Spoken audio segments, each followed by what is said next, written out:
Good afternoon, and thank you for joining us on what promises to be a fascinating webinar where we look at the issue of data, how to protect it, and explore the threats of social engineering. My name's Karen Allen. I'll be your host for the next hour. And this is the third in our series of cybersecurity webinars. And as ever, we would like you to contribute your questions via the chat window. I'd also like to acknowledge our sponsors, the Konrad Adenauer Stiftung, who've made this webinar possible. And I also want to let you know that I'll be sharing 2 links to articles that one of our panelists, Eleanor Powles, has written in the chat. So let's get started. Data for good, data for bad. In this webinar, we're going to discuss some of the unintended consequences of emerging digital technologies and how data, as well as being a force for good, for instance, in helping to make life in the 21st century far more efficient and improve access to services and support, in some cases, humanitarian operations, how it can also be manipulated, compromised, or even stolen. I'm joined by Eleanor Powles, who's an expert on the convergence of artificial intelligence and with other dual-use technologies, including centralized biometric technologies, who's written extensively on some of the potential risks. And she's done a lot of that writing sponsored by the Konrad Adenauer Stiftung in New York. I'm also joined by Rian Nord, who is a cybersecurity expert with the company F-Secure. He is a London-based South African, there are quite a lot of you there, who can offer a very broad view from the private sector on the roles and the responsibilities that might be there to mitigate against some of the risks. So both of you, you're very welcome to the Daily Maverick webinar series. Thanks a lot for having us. Good to talk to you and good to see you both.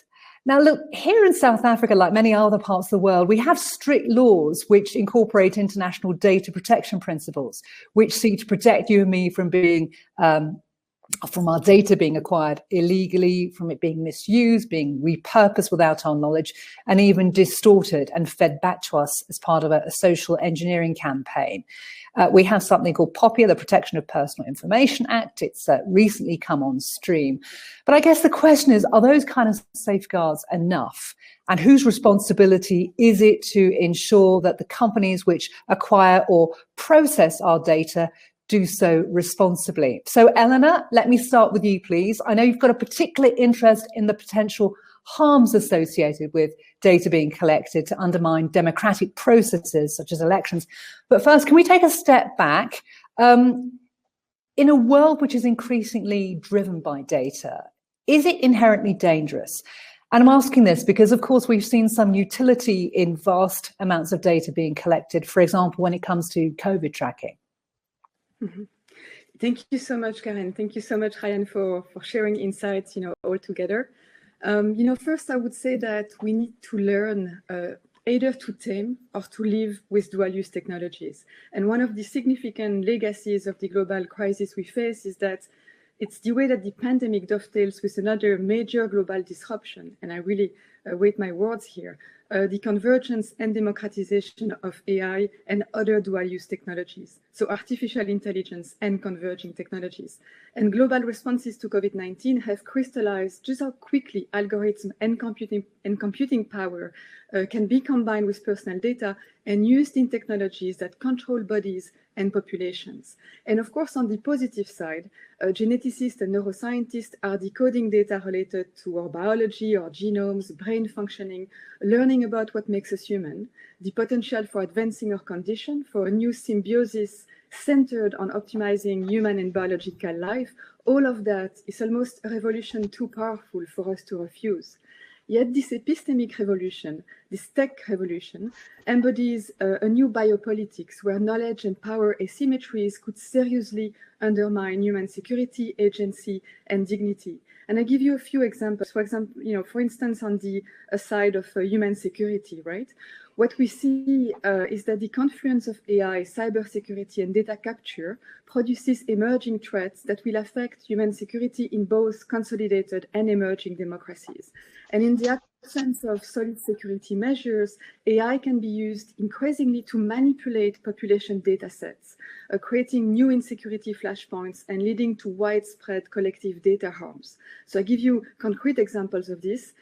Scientists have tested adversarial attacks on biomedical data sets, and they figure out that those attacks can lead to the manipulation of sensitive information from cancer data in CT scans to DNA sequences within large bank of genomes. So you imagine the impact, right? I mean, it's impact on clinical diagnosis, on clinical trials, and these attacks on population data sets can lead to research and economic sabotage, can compromise governance systems, disease surveillance, all the integrity of our data sets crucial to health, food, and civilian well-being. That's human security. Now, if you think more in terms of dignity and agency, right, we see that the convergence of AI, biometrics, and other data capture technologies, what I call the Internet of Bodies and Minds, is creating an abyss between what we know and what is known about us. So new power and knowledge asymmetries across society and borders. And unequal knowledge about us creates unequal power over us. In data sciences, that's what we call the shift between monitoring and actuation. So as data analytics platforms know more and more about populations, it is easier for them to shape people's behaviors into certain commercial and political directions, similar to a kind of remote control. So it creates a form of certainty about populations' behaviors, which is quickly becoming the lifeblood of digital markets. Algorithms learn to write the music that make all of us dance, buy, and consume. And this evolution has also security, peace and security implications or political implications. We saw that with Cambridge Analytica and the SCL Group.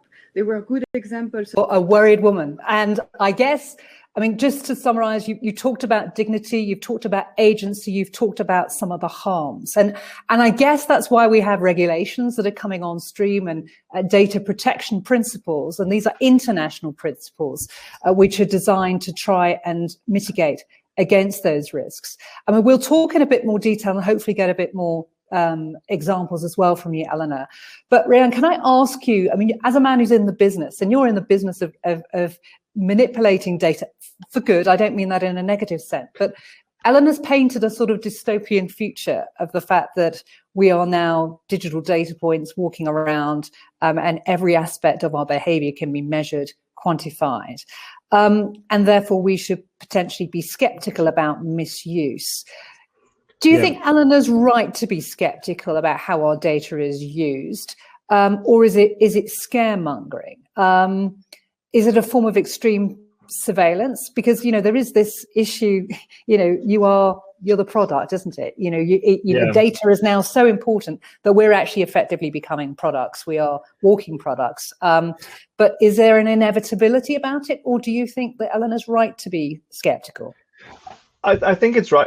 She's right to be skeptical, and I think, you know, if we just look at how, I just want to use vaccine passports as an example quickly. There was a lot of pushback in the UK specifically when people talk about using the NHS app for your vaccine passport, or, you know, for proof of a vaccination, and people were upset about that.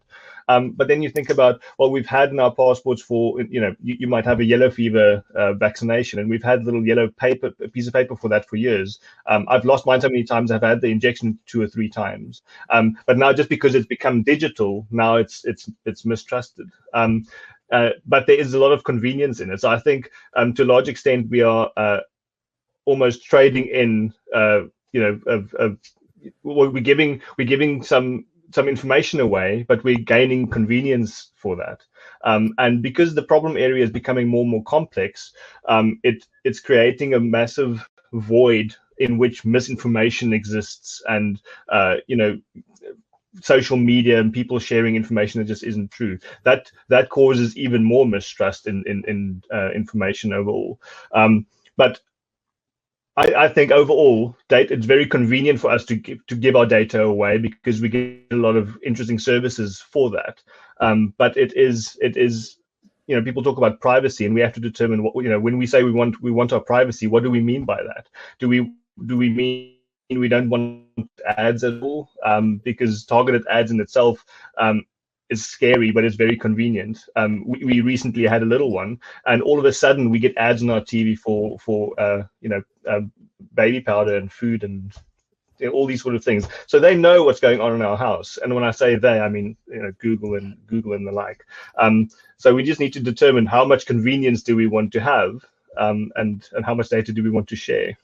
And it's not the same, is it? It's not the same as sort of having paper copies of your identity documents or paper copies of various other bits, because, you know, one of the things that, and again, I know Eleanor writes a lot about this, and I know a little bit about this, is the amplification effect that data gathering devices and some of the algorithms that are associated with it have, to be able to bring to the fore certain pieces of data, privileging some over the other. So it is a very, very different world.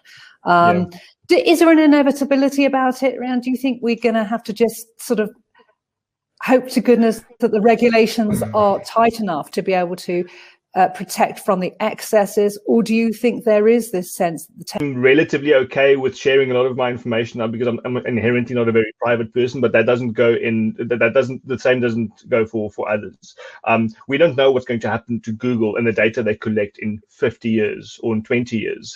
You know, something, the world might change and that data might become available to an actor that we don't know about today. So it's about the future use of data and understanding of you. But absolutely it's inevitable. I think data collection is ramping up significantly, and I don't see that turning. I don't see that changing.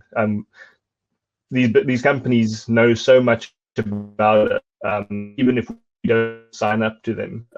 If you're not on Facebook, Facebook knows a lot about you based off of the way that they use, you know, the information out on the internet. So it's inevitable. Eleanor, can I pick up on something that you've said? This idea of being digital bodies and data points. For people listening to this webinar, they may not appreciate just, you know, all the different ways, devices, if you like, or systems through which our data is centrally collected. Can you give us an idea in practical terms, when we're talking about sort of data collection and turning us into digital bodies and minds, what does that actually mean? Sure. And, you know, I'm going to reinforce what Ryan just said. I think he made a very good point about this notion of, we thought about individual privacy as the sovereign norm, right? Actually, what we should be thinking about is collective data harms, meaning that increasingly individual consent matters less, and it's the collective implications that are important. So what do I mean by digital bodies? Well, we have entered a new tech age where our daily lives, composed of digital but also physical and biological data, have become free material for behavioral surveillance. And this emerging capacity is born out of the convergence between AI and technologies that capture the sensitive data of our inner lives, our biometrics and biodata, our movements and consumption patterns, our emotions and conversations. So to give you a few examples from our daily lives, it is the capacity of Facebook or other data analytic platforms to collect blood pressure data, sleep patterns, menstrual cycle data, future buying prospects and preferences, all coming from the different apps and devices that we use. And this form of behavioral surveillance is drastically made possible by what I call this Internet of bodies, minds, and devices. Now, how does, how all of those data sets translate into behavioral predictions?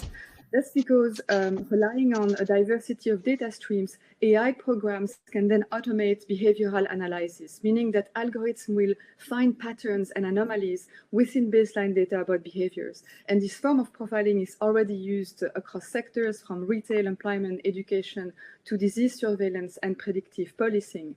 But importantly, when I was mentioning collective implications, we also see new forms of behavioral surveillance that are invading the public space with the potential to produce collective data harms and even automate some form of ethnic profiling.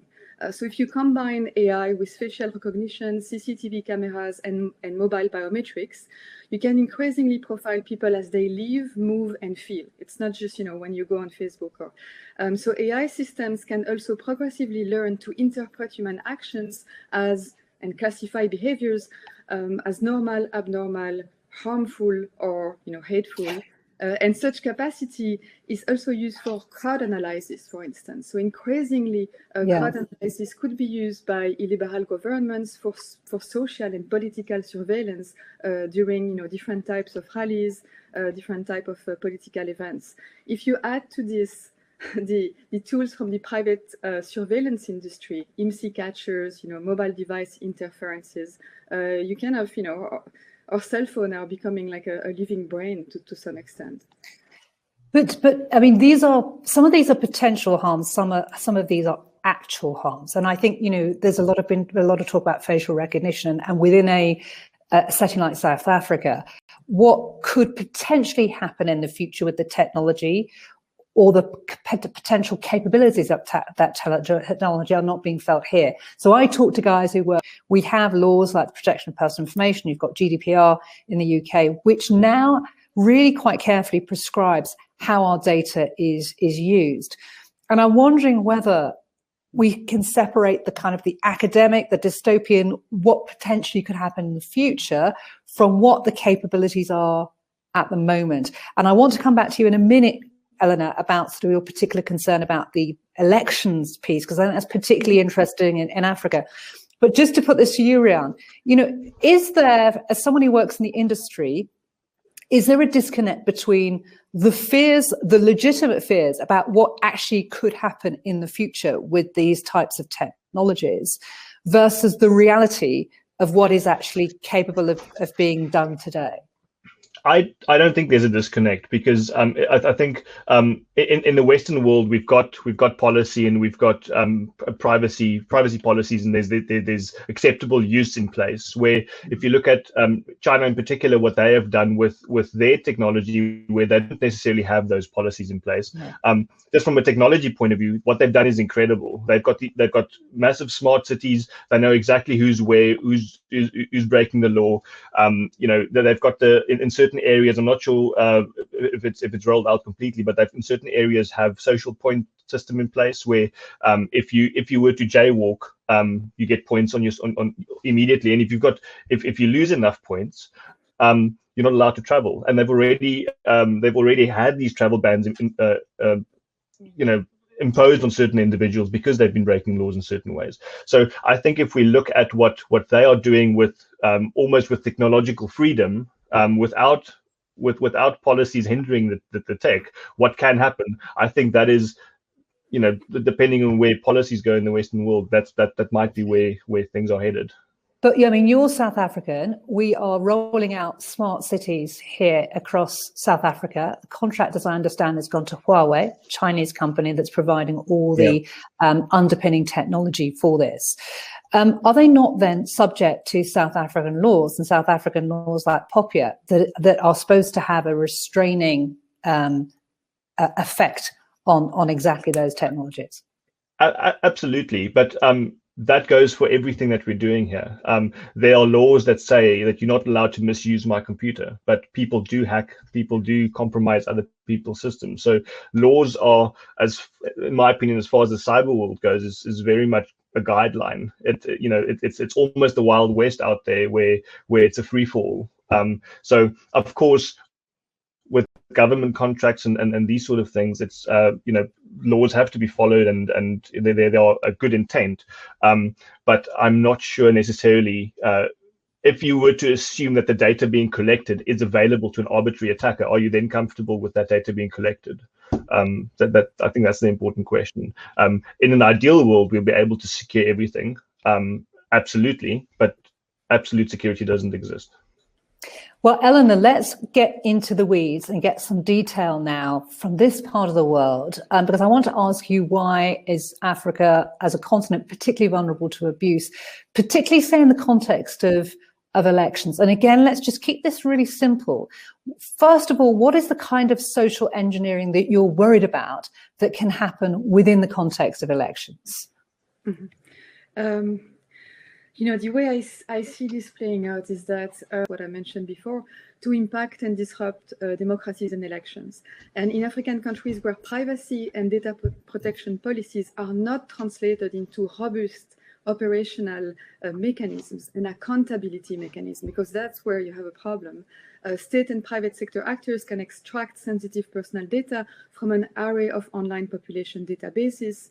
So it can be voter databases, ID biometric systems, SIM card databases for targeting ethnic and socioeconomic groups. And they can exploit citizens' personal profiles and information networks for spreading rumors, targeted propaganda, hate speech, mis and disinformation. And for instance, political campaigns in Kenya in 2017 and in Nigeria in 2015 relied on video propaganda that build on ethnic and socioeconomic tensions that target segments of the electorate defined by ethnicity, political leaning, and age.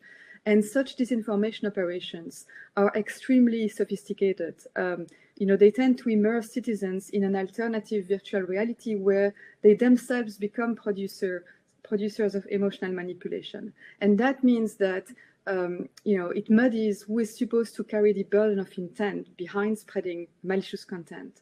This is what I call the anatomy of information disorders. It makes it even more difficult to understand, attribution, to understand also where accountability mechanisms could be placed and who is responsible for, that protective architecture. And does that mean, sorry to interrupt you, Ellen, does that mean, obviously the prejudices, the concerns, the extreme sort of views or the divisive views, they have to exist there before the technology is in place.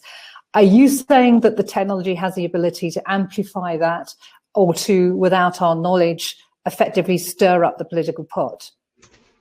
I would say so, because to some extent, the invisible work of data optimization, behavioral analysis, modification of content, also manipulation of content, all of that architecture happening in the background, it's not necessarily as easy to understand for citizens or as visible or something that you can pinpoint and outlaw. So that's a problem. And to some extent, one of the biggest implications maybe is the trust decay that it creates.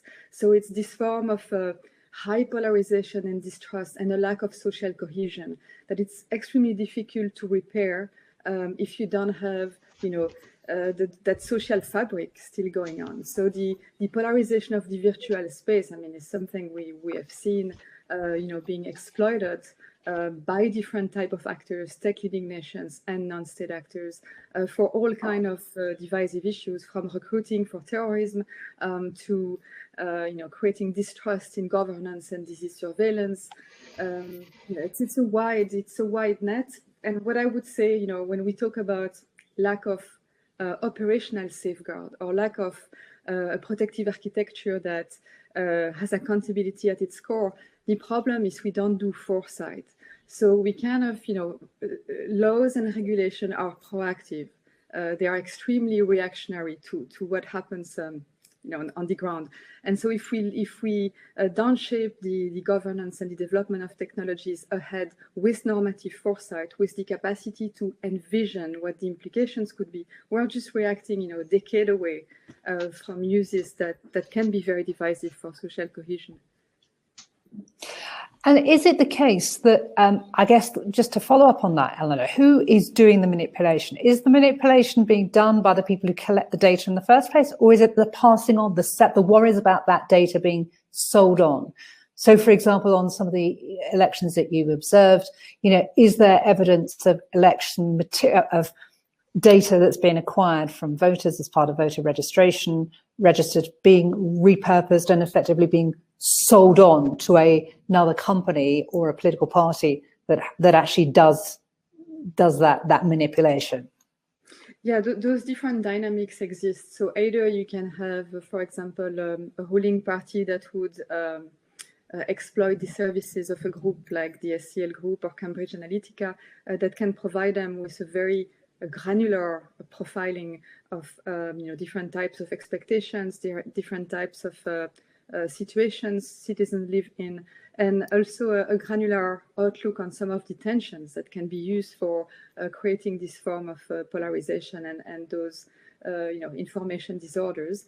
But you could also have digital infrastructure like biometric systems, but also even more simply SIM card and voter registration databases. Those large infrastructure that we are now digitizing at a very fast pace, sometimes without foresight and without the adequate data security safeguards. When we do that too fast, what happens is that different actors, either in power or it could be also a link between the private sector and actors in power. Those data can be exploited for particular targeting and for reaching out to specific segments of the population, and even, acquiring telephone numbers, addresses, or just, a political profile, and knowing how to instrumentalize that. But again, it's the collective impact of all those forms of data manipulation that are something we need to fear. It's not really the individual, we could mitigate individual manipulation, but the collective impact is really difficult to mitigate.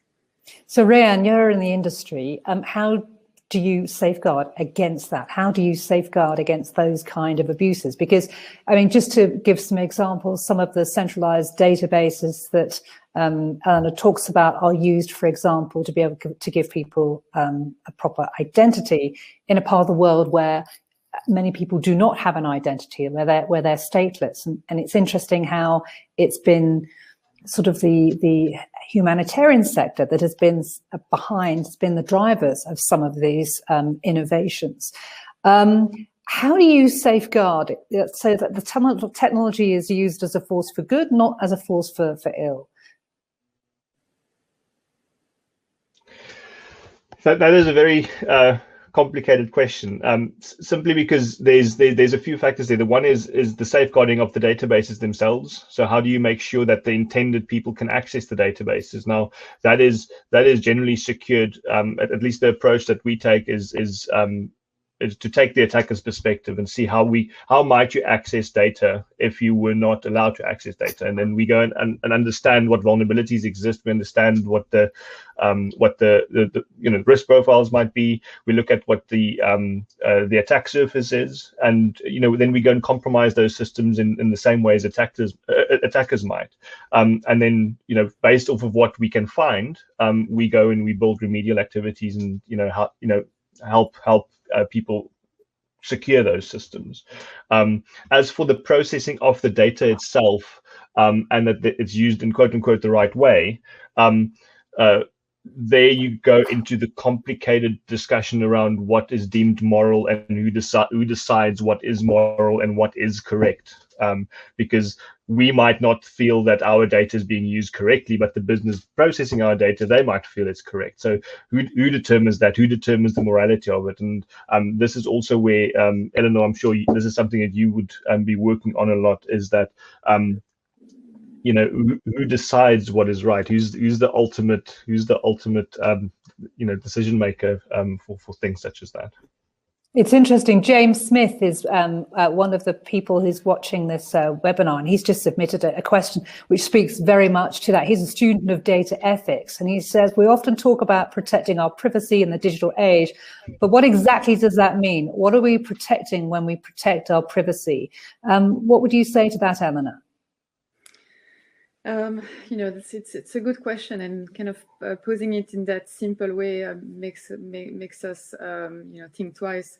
I mean, again, what I think we need to absolutely emphasize is more the collective dimension than just the individual privacy. But what I think we should be protecting here are increasingly knowledge and preventing knowledge and power asymmetries. So it's not just, some data may be useful, of course, for disease surveillance for some systems. We have seen that in this crisis. But how can we be sure that those data sets are not instrumentalized for serving the needs of certain group of populations and not the one of others? And that's already happening in some of the big biometric ID systems enterprise. I mean, it's not necessarily creating, a form of equality that has never been there. So how do we make sure that there is not a form of what I described before, this inequality by how much is known about us to shape and nudge our behaviors towards commercial exploitation or other form of political exploitation, and how do we think about a protective architecture that means that data flows for important critical systems, important biomedical enterprises, vaccines study, precision medicine research. How do we think about data authentication and verification mechanisms that can protect those data for good? but also really think about the collective impact of this form of behavioral surveillance that's happening increasingly. I mean, I would give you an example. For example, we don't train human organs, right? I mean, we have decided as societies that this is something we don't do. I mean, we don't go into that commercial exploitation. So could we think of some aspects of data that we don't want to trade in, neural data, emotional data, biological data of some sorts, especially if it's not used for the public good of developing medicines. So there are limits and there are boundaries that we could think of as a society, but it's a collective work that should be participatory. Is it realistic? I mean, I'm wondering, Ellen, because I mean, there are sort of talks that are held at sort of UN level about sort of setting out what constitutes responsible behavior in cyberspace, and the whole kind of conversation about data fits into that. But do you think it's possible to get a sort of a set of norms, a set of globally agreeable norms about what is the fit use for data and what is not? Because if you think about sort of different ideological positions on privacy, on security, it's very, very different depending on where you are in the world. Is it possible, do you think, to have a kind of global standard? The implementation might not be global, and that's a question of cyber sovereignty, and we cannot necessarily counterbalance those dynamics of increasing cyber sovereignty. But the normative effort, the guidance, the reflection could be global. So something that's missing, I said it before, but it's this notion of normative foresight. If we don't try to understand what the implications will be, and so if we don't use either scenario planning or reflexive assessment with different type of experts, not just tech experts, but also experts from civil society, different groups that are not invited to the table usually. If we don't do that work of normative foresight, we don't know what we're trying to regulate. We don't know what we're trying to protect.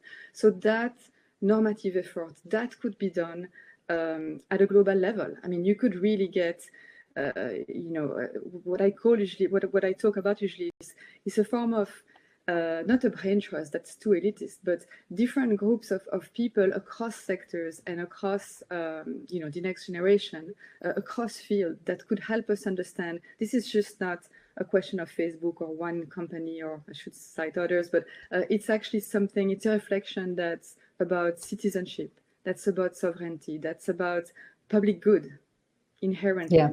So that reflection can be global. I've got a couple of questions. Can I put these questions to you, Rian, to incorporate? I just have.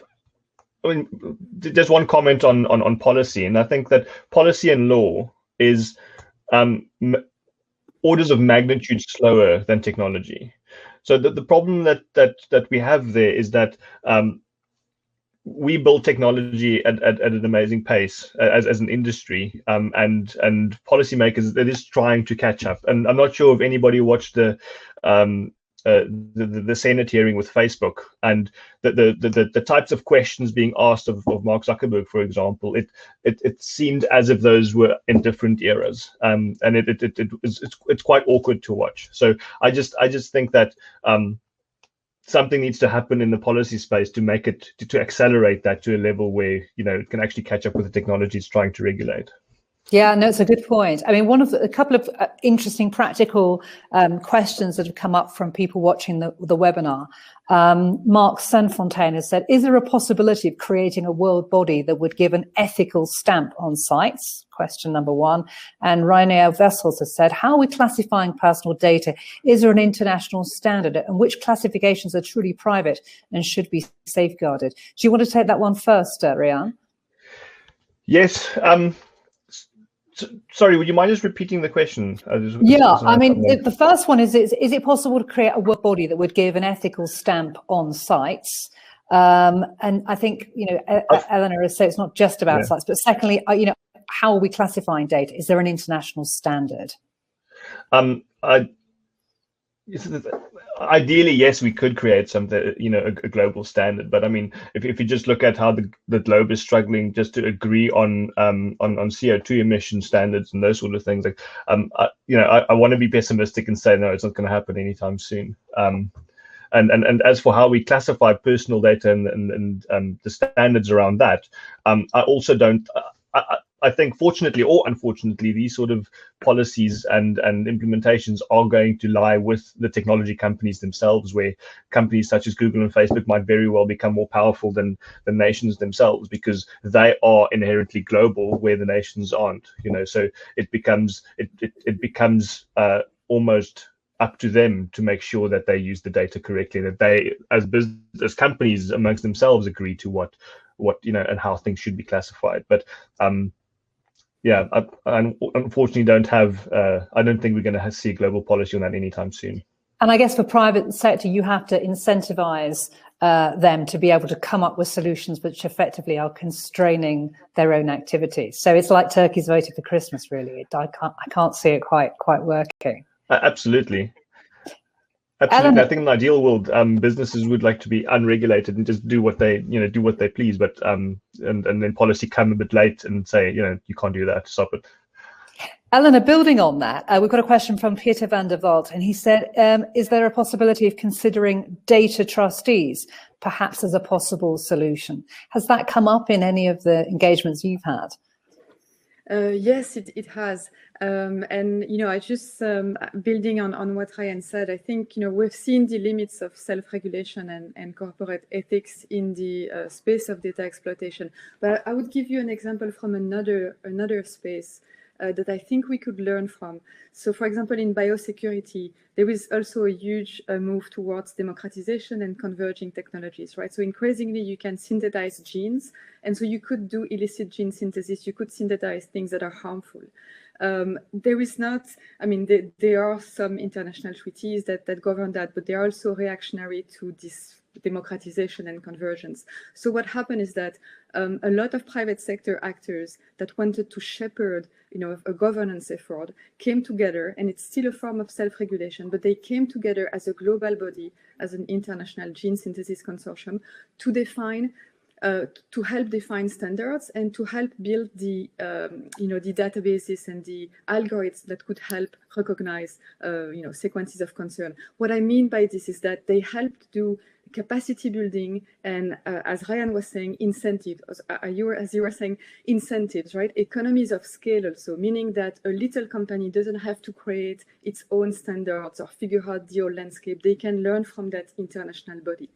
It's being done because biosecurity, it's a hell of a problem if it's not handled right? But why can't we think about this for, as one of the questions was talking about, for data that are about, neural data, emotional data, biological data that can lead to ethnic profiling, phenotype, like we see happening in China. There are type of data sets for which we may want to do that normative effort.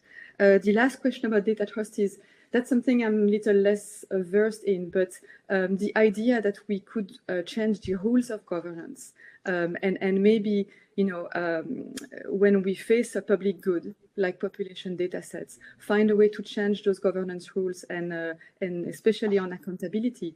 That's something that could be very interesting. So if a data trust can help create that social contract, why not? That's something to explore. It is one of the biggest challenges, Rian, the fact that data is just now so damn valuable. And people describe data as the new oil, and therefore, if there is a way of being able to monetize it and to monetize some of the most detailed data sets that we can offer as human beings, how do you get around the fact that actually every piece of data effectively has a price, and the value of it internationally is seen as so high? So at the end of the day, much of the data that is being collected is data that we freely give away, and then also I think there's an important distinction between the data that's being collected and the information that's available based off of that data.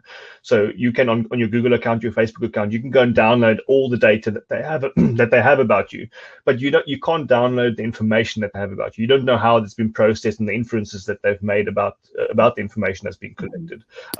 And I think even, they can be they are very transparent about the data that they collect, but they're not very transparent around the information that they have that they've made available. There's a company called Signal. Recently, when this WhatsApp privacy issue came up a few months ago, a company called Signal, they bought ads on, I believe it was on Instagram, where the ads were taking the information that is available to Instagram, and they were putting it together. They would say, you are seeing this ad because you are middle-aged, you enjoy cars, and you're really getting into that yoga recently. That really made it interesting, and they were banned off of the platform because that's not how Instagram wants them to share the information that Instagram has about the users.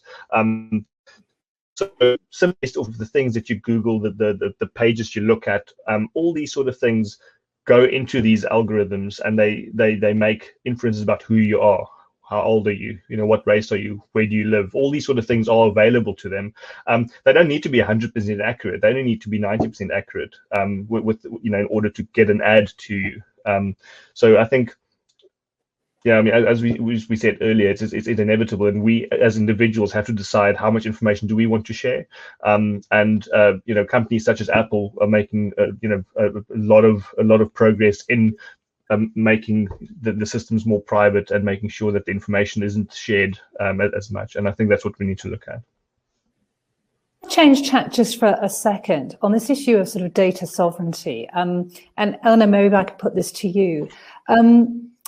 We are seeing instances where, for example, Chinese companies are offering hardware solutions to companies in Zimbabwe, for example, in order to install CCTV cameras.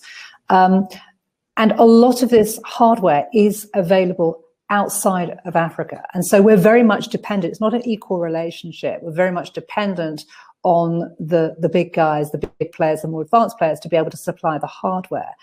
But is there a danger of the commodification of data from less developed parts of the world, so that effectively in return for receiving a nice suite of hardware that allows Zimbabwe to use CCTV cameras, the data that is generated from those cameras gets taken out of Zimbabwe and basically used to generate further products in places like China? Is that a reality? Is that actually happening yet? Or is that simply a fear at this stage? No, I would say it is. I mean, data protection is literally, I see it as one of the citizen and civil fights that African countries, African population will have to take on. What's happening is that there is currently a geostrategic race for competition, right, for different tech leading nations to. It's not only acquire population data sets, although that's a big deal, but it's also position themselves in different countries, along the continent, to be able to trace the roads of cyberspace. So, the 5G networks that we will need, the cables that need to go under the sea and pass, by South Africa, the ones that need to pass through Europe. So there is literally a gameplay right now of geostrategic positioning for a country like China opposed to another country like the US and then other players. But you also have to imagine that populations in Africa are growing very fast. I mean, those are the future markets. Those are the markets of the future. And getting access to those data and monetizing those population data there, it's just, it's an Eldorado. It's really the next move to do. And when I say that, it's consumption patterns, of course, but it's also in the future biological and genetic data, because there is a diversity there that we don't have in other places that could be capitalized on for different enterprise from big pharma, biomedicine, and other things to just imagine, for example, if China was thinking about providing healthcare to African countries in the future and making money out of that. Or if you have access to population data sets, biomedical data sets, and increasingly phenotype data sets, and you can actually become, the pusher or the provider of services to other countries. It's a huge market. It's a huge interest. China is already to some extent doing that with the US because they've become compliant with a lot of regulation in the US, and we saw that with the test, the test during the pandemic, the COVID-19 test.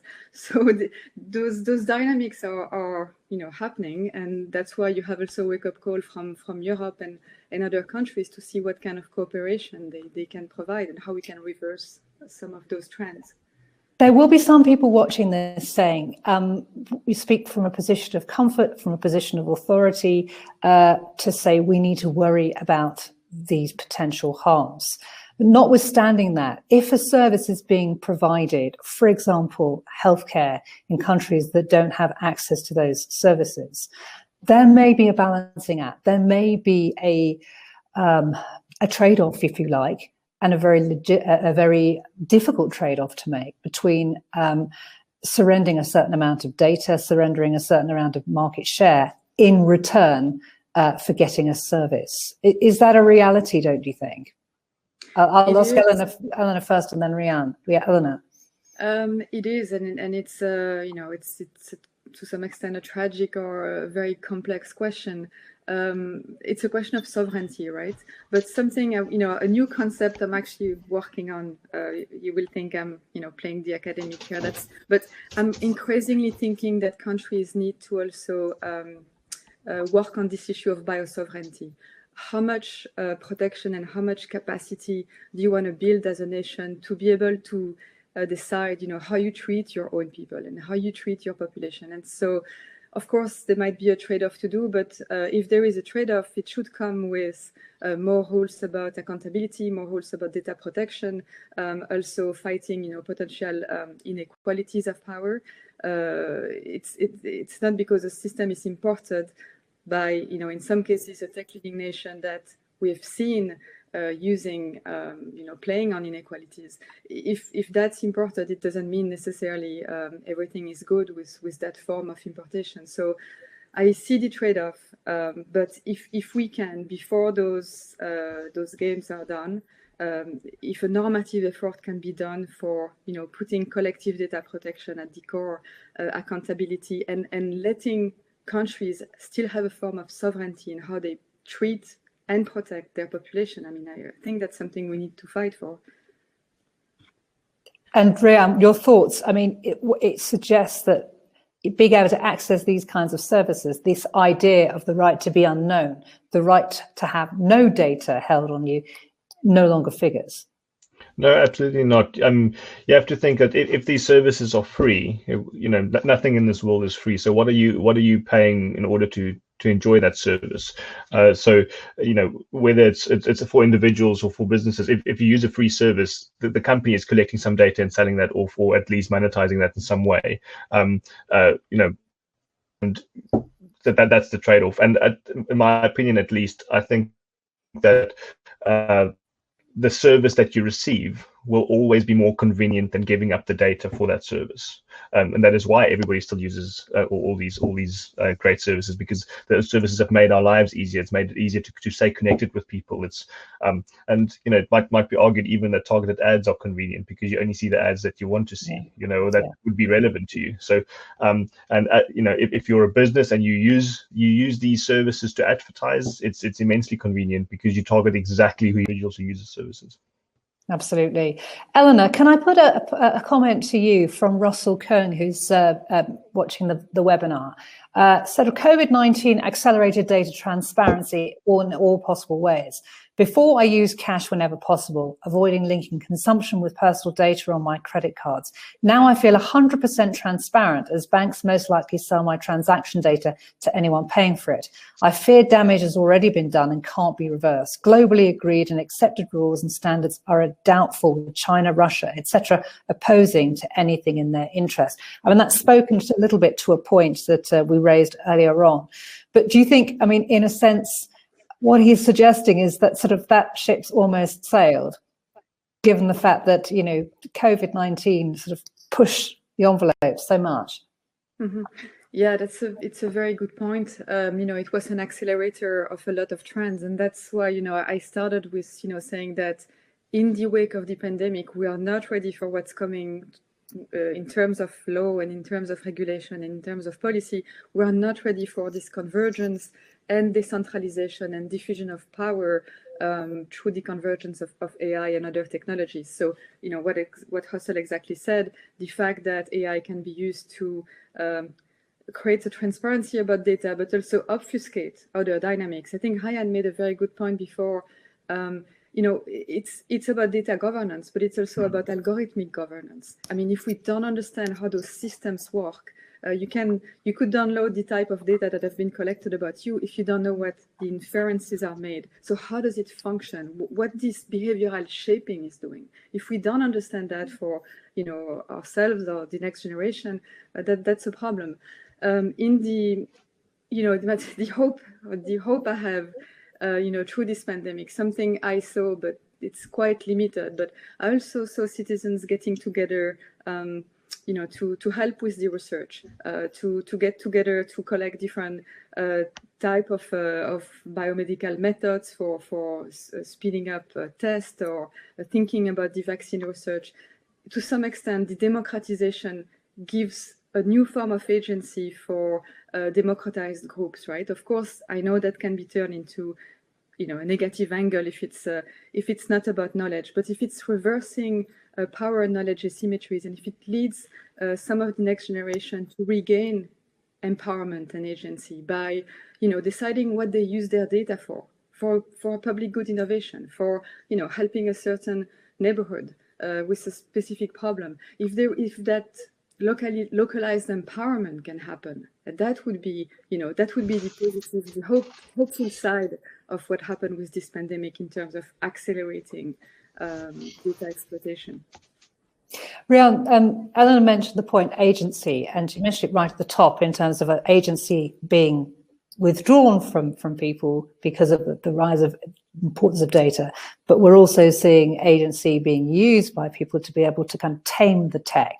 You know, where do you stand on that continuum? Do you think it's very easy to listen to this discussion, and we're going to have to wrap up quite soon, to have this kind of sense of being completely powerless to act, that the monster is just sort of rolling and there's nothing we can do about it? Is it possible to tame the tech? Is it possible to have proper audits of algorithms, for example? In an ideal world, we would, and I know I'm coming across as quite pessimistic with these sort of things, but I do think this is the way the data is being used and produced and provided is almost a runaway train. And the best that we can do is, as individuals and businesses, to make sure that we educate ourselves as much as we possibly can as to how data might be used and what you agree to when you do agree to something. I'm sure you know, most people never read terms and conditions, for example, because it's just too onerous to read. You know, so I think it's important that we educate ourselves and decide when we do provide data, when we do use Google Maps on our phones, for example, what are we comfortable with giving away? You know, Google being able to tell us what the traffic is, and you know, that information only exists because people provide data to these systems. So we need to think about which companies do we trust, which companies do we support, you know, and importantly, which companies do we actually give money to, and make a determination there, because companies such as Apple, of course, were making a lot of inroads in privacy. I do believe that is something that they see that the public wants, and they're going to monetize that in a different way by having more people use their tools and services. So I think we just need to think about who we trust ultimately.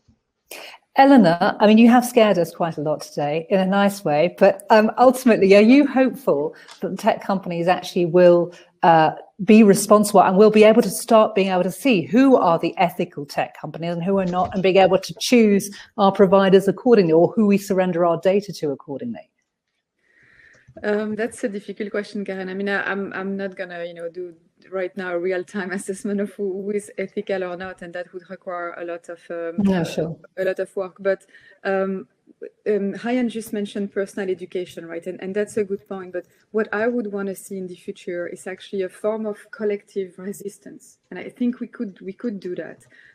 Maybe it's, usually civil society does that and actually has done it quite well in African countries in the context of elections. And the Daily Maverick is a good example of, how a form of resistance can be organized when it comes to fighting disinformation. But so if we could, imagine that we had those pockets of the next generation, young people learning how to tame the tech, how to protect themselves against certain uses or be clever about certain uses, and also harness their data for the type of innovation they want where they are, with the knowledge of the inequalities where they are, with the knowledge of who should be empowered where they are. So we're not making more money for Pepsi or another company somewhere. We're trying to make the life better in a special, in a localized context. But that could be done. Imagine if some engineers from big techs would come for a fellowship or would spend some of their time to help with that collective education, with that form of resistance. There is a lot to do also about biases, discrimination in tech, gender inequality. Is there a way to give back for some of those who kind of run this wave, right, or surf this wave, to help with that form of resistance and that form of it's more than an education, it's empowerment, right? In bio you see it. Some people, I've met people of course you are going to say it's maybe a privilege place, but in little places in California where young people are learning to help with treatments in their family, figuring out research, figuring out new pathways, thinking, using their intelligence for the next step. Can we do that? We could, but I don't know, where does it come from? Civil society, a global effort, but I think the industry should give back also some of that time and some of that energy for helping, the fight, the resistance.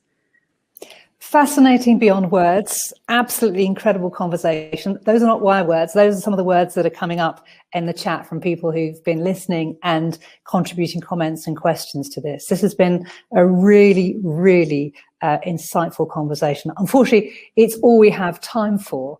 I'd really like to thank my two panelists, both of you, Eleanor Pals and Ryan Nord, for their time, and also everyone online who's contributed with their comments and their questions. As I mentioned before, Eleanor's papers links are available in the chat. I would also like to thank our sponsors, the Konrad Adenauer Stiftung, for supporting our webinar, and hope that you'll continue to join us as we discuss similar types of topics on the Daily Maverick webinars in future. Thank you very much indeed. Thank you both in particular for your time and for an absolutely fascinating discussion. Goodbye to you all. Thanks for having us. Thank you. Thank you so much. Thank you.